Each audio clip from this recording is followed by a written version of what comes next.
Hey friends, this is the Zach Think Share podcast, and I wanted to make this episode today. I wanted to see how good it came out, and I just had some ideas that were kind of hot in my mind I wanted to share.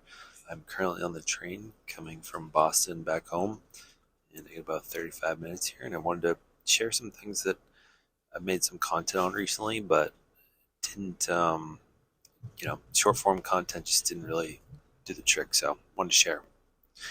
So I want to start off with back last Saturday, a breakdown of what happened at the old gym. So I made a video about it yesterday, but what I didn't really talk about was like the entire experience. So I'll start it out with you. So this is an example of where I think my wife and I do a really good job trusting each other, loving each other, getting through tough conversations with each other.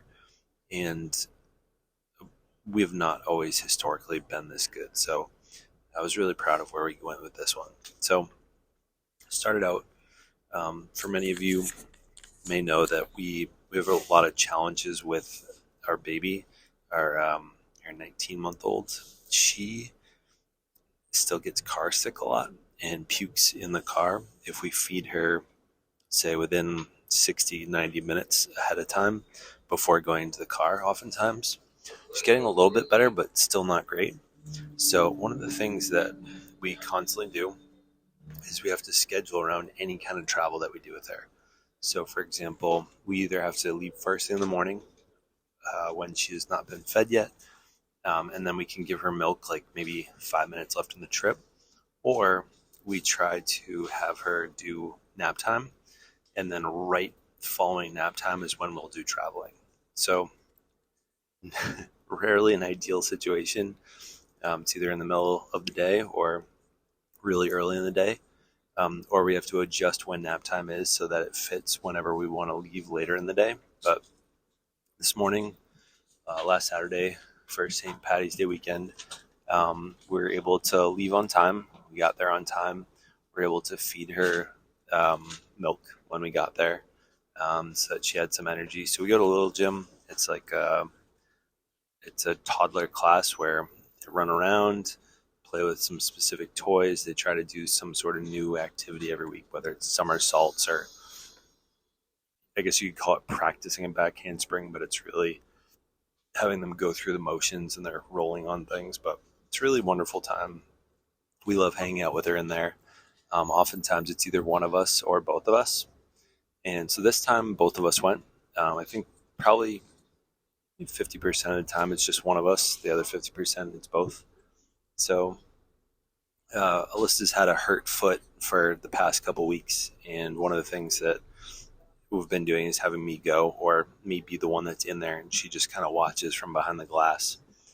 And as the class went on, one of the things that we noticed, so they're playing with like drumsticks, and one of them is like ribbed, so you can make different sounds off of it. And so all the kids, they bring them out, they have them tap on it, they have them do different things with them, and then you put them away. And when we went to do the part where we were putting it away, she didn't want to put it away naturally, as a toddler wouldn't once they get the hang of something.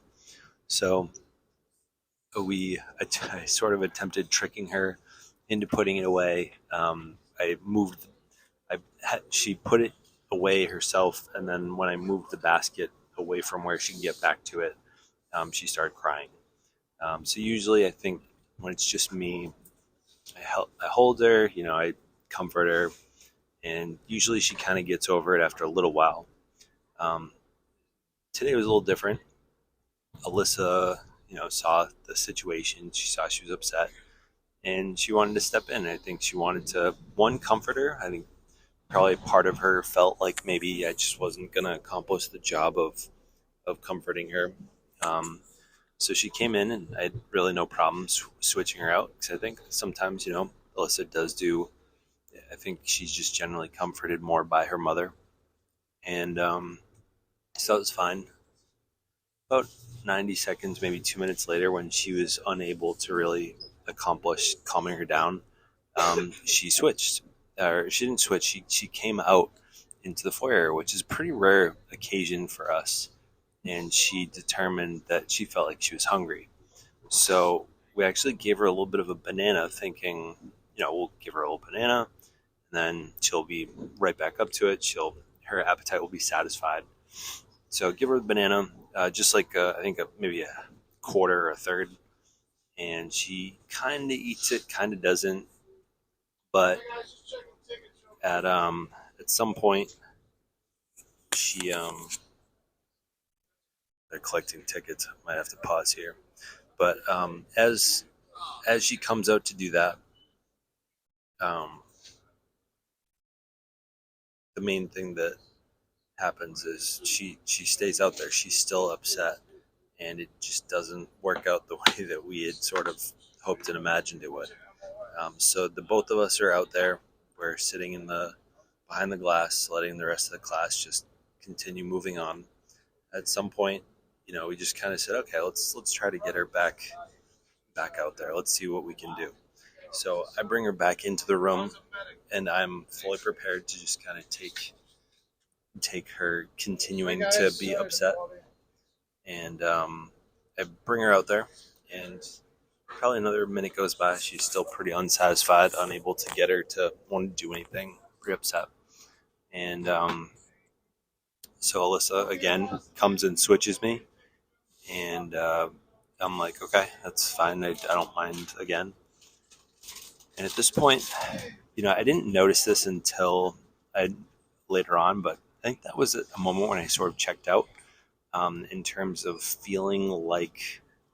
Now, I'm not saying this like as a defense, or like I'm not saying this as in like I'm justifying it, but I'm just like acknowledging like the objective sort of experience that I think I had, which was I just felt in the moment like, okay, Alyssa really wants to take hold of this situation. She wants to manage this situation, and it's her prerogative to handle it differently than mine. And I don't mind doing that. I think oftentimes when one of us feels more specifically that they want to accommodate her upset, like we'll let the other do that. Now, every once in a while when we're sleep training or something, we'll really have a tough conversation ahead of time.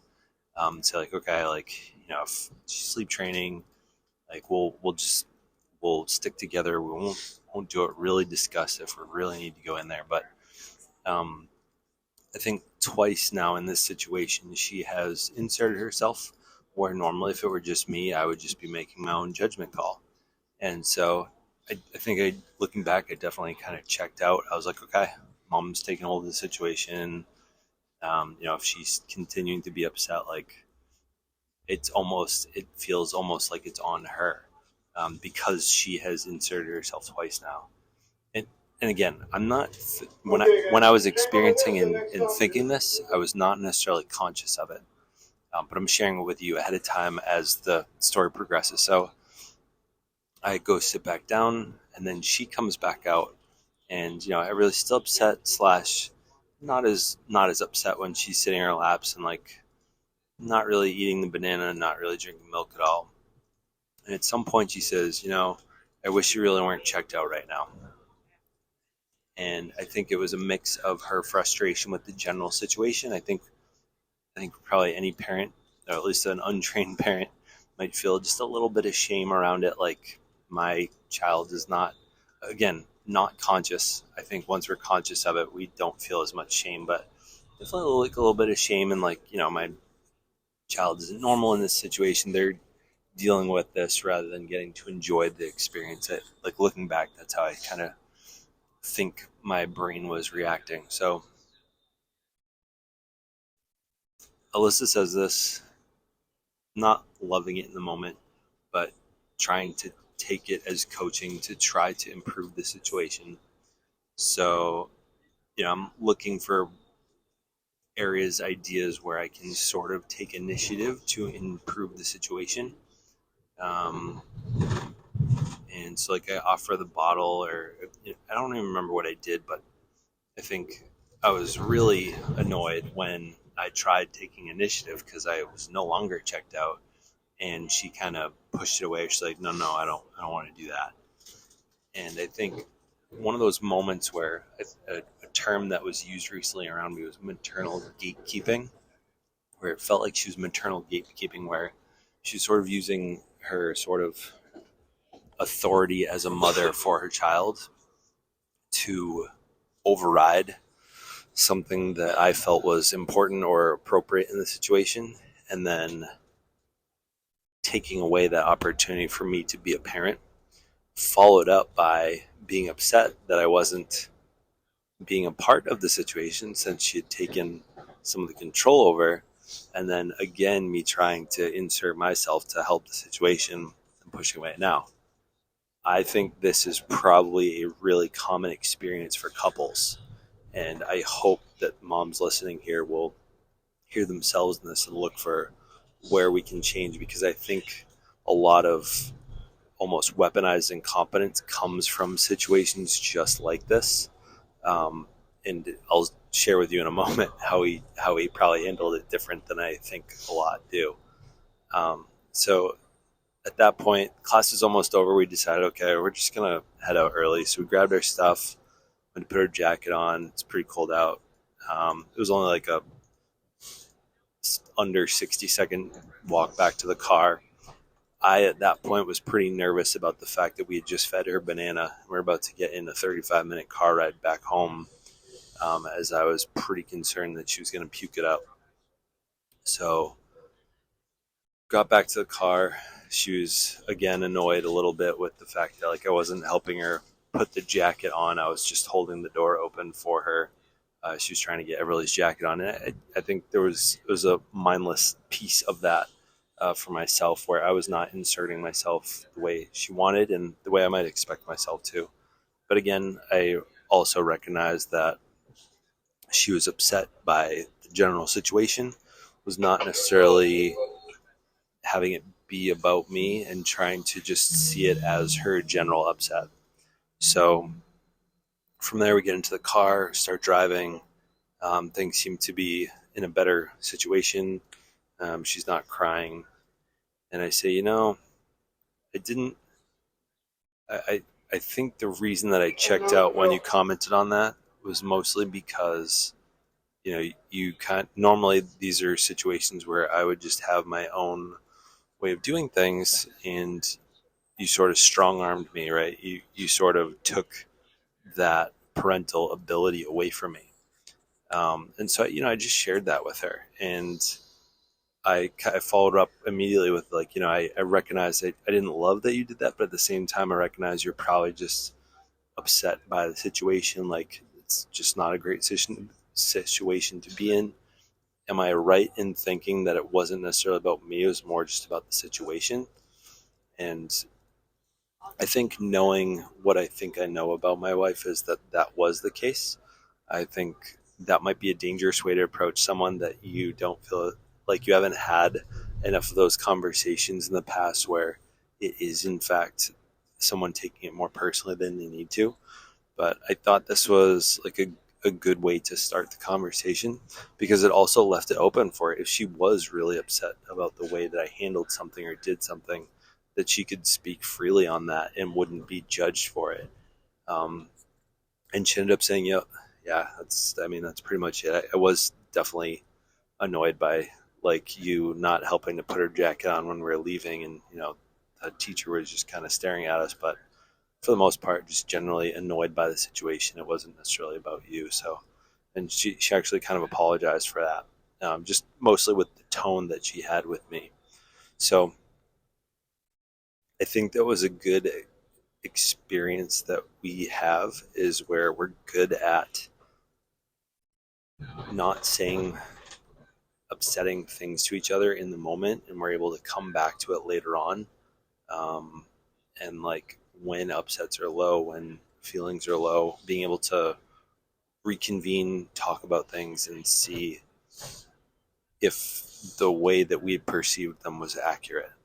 And I highly recommend people consider, when they're having conversations with their partners, to really try to check your emotions before you enter that conversation. Because I think early in our marriage, we really lived by don't go to bed upset. I don't know if I believe that anymore. I think that if you are upset, you're about to go to sleep, like you're probably fucking tired. You are probably not in a great emotional or energetic state to complete that conversation in such a way that um, both of you are going to be empowered, and you're just like dealing with it, trying to deal with it in the moment. But maybe not necessarily being who you want to be because you're tired, you're hungry, like all those things. And so I do think it's worth acknowledging, saying, hey, like, I know we're upset right now. Can we talk about this in the morning? I think we probably both need some sleep. And one or both parties might have a hard time hearing that, but it's probably the truth. So I think if you can get in a cadence where you guys are able to have conversations when emotions are low, that's really important. And especially if you can bring things up with them when you know emotions are low, rather than when you could probably anticipate it's about to be a stressful situation, that's probably pretty ideal. Um, at this point, I would also like to share a second experience that we had recently, tough conversation that we were able to navigate really well and have a really wonderful experience towards the end of it. Um, I just got to acknowledge, I don't know if you guys can hear this in the back, but there's this clicking noise that is really bugging me, but I'm just going to power through. I just need to acknowledge that. Thank you for hearing my upset. So, the second experience that we had was it later that day? I think it was later that day. Might have been the week before, I forget actually. But I'm going to call this the bully conversation. And what happened was um, both Alyssa and I were at the house with Everly and her parents, and they've been helping us a significant amount with completing some of the construction work that really needs to be done around our house. We are working on building stairs and stair railings and balusters, because when we first bought the house, like they were just kind of low. Like I'm pretty tall. I'm 6'5". Like it almost felt like I could trip over them by accident. Like they were not above my hip. And the balusters were pretty far apart, such that I really could easily fall through them. So we took those out, recognized we need to build something. We didn't really feel like spending 10 grand to buy like a custom solution for an architect to come out and build it for us. So we've been doing it ourselves, which is, pretty challenging. Less about it being challenging and just time consuming to like get all the elements right. And so that this isn't really an important part of the story, but that's why our in-laws are over very often, probably 2 to 3 weekends a month, helping us figure these out and building with us. My father-in-law is very handy and helps me learn a lot. So, we were there. Stresses weren't too bad, but at a general level of, I think we're all trying to get stuff done and struggling to get it done. God damn this goddamn clicking! I swear to God. So, at some point during the day, I think it was when she was about to go down for nap time, um, she didn't want to go down, and so we've been trying to wean her off of bottles, and more so like milk bottles. We're not as concerned about water bottles, but milk bottles. And so she went to give Everly a milk bottle to go down for a nap, and I was annoyed because I thought we were on the same page about like trying to not do that, but I think it wasn't as clarified as I had thought it was. And so what we hadn't decided on anything. God damn, it's fucking clicking. Um, so what we ended up doing was, I gotta breathe. Thank you for being with me. I'm super curious as if this mic is picking up this, but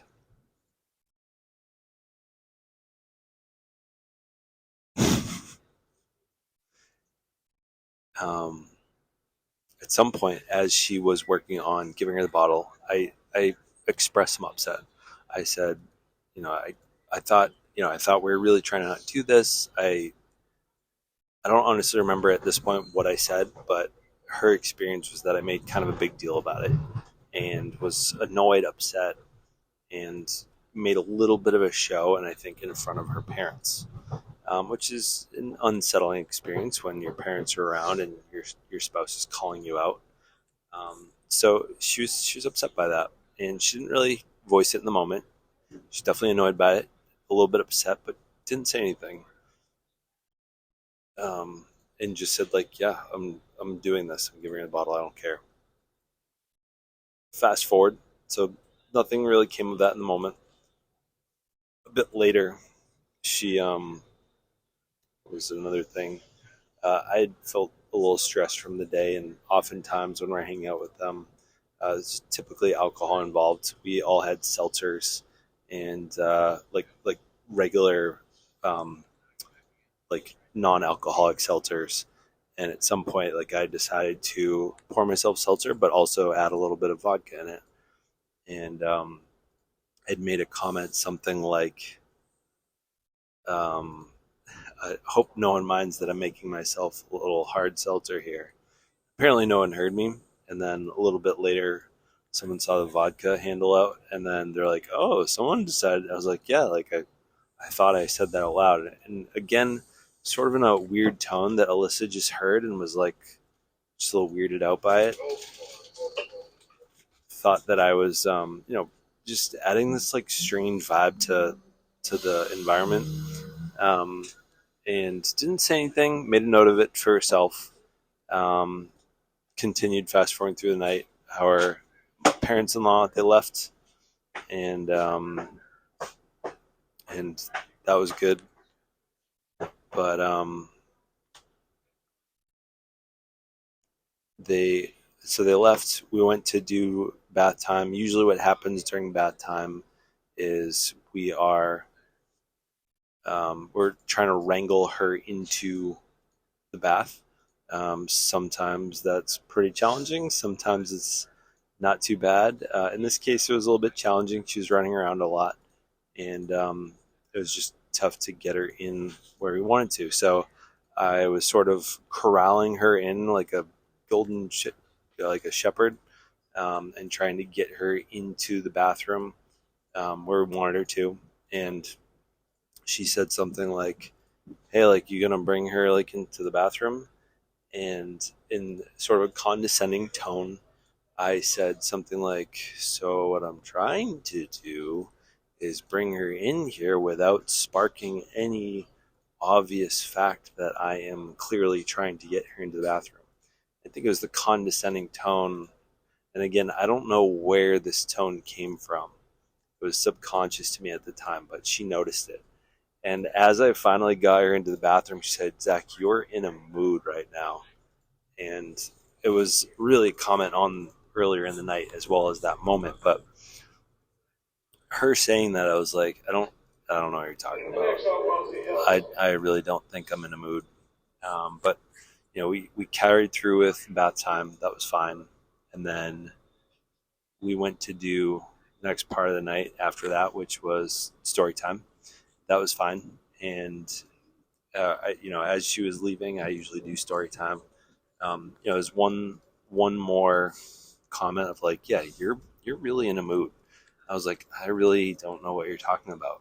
So fast forward, did story time, grabbed my drink, came to the living room, and something I'm like in retrospect really proud of Alyssa for was that she did not dive into turning the TV on and drinking.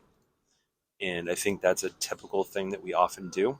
Well, she'll pour a glass of wine, I'll pour a glass of wine, we'll be annoyed, upset about something, and then we will continue to tune out that experience rather than face it front. And I was really proud of her. She sat in the chair, sort of facing me as I would enter the room. It's a pretty open room, and she gave really almost like nonverbal cue to like, let's talk about this. And so as we as we did that, she said, I feel like you're in a mood. X, Y, and Z happened. X was the bottle thing and making a show in front of parents. Y was the talk, for some reason, the weird thing that I had said about the alcohol, and the third was the condescending tone bringing her to bath time. And what we were able to identify together. So I think one of the things that I did well in this moment was I was able to say to her, "Hey, how did what was your experience of this?" Because I recognized, to me, at least consciously, I did not feel like I was actively trying to cause harm, and clearly that was not her experience. And I really wanted to approach this situation with, okay, she's clearly upset, her experiencing something around this, like, let's clear that up. And so I asked her, like, hey, what has this experience been like for you? And so she said, I felt like you were kind of coming after me. It felt like you made a big show out of that thing around the bottles, and my parents were there. And we kind of came to that she felt a little bit like she was bullied. And she's like, I really don't like using that word, but that's kind of what it felt like. And I was like, I get it. Like, I was definitely not my intention. At least I don't think that was my intention. It was subconscious. But at some point, as we were uncovering that, I recognized, I think sometimes when there's a parenting decision that I feel discomfort about, but like I really want to have with you, like I tend to try to almost pull other people in to make it feel like the decision is more obvious. So I think subconsciously, or maybe almost a little bit consciously, I was asking her parents to almost like validate or invalidate what I was saying so that we could have another opinion, but without asking for validation, without asking for opinions or advice from other parents.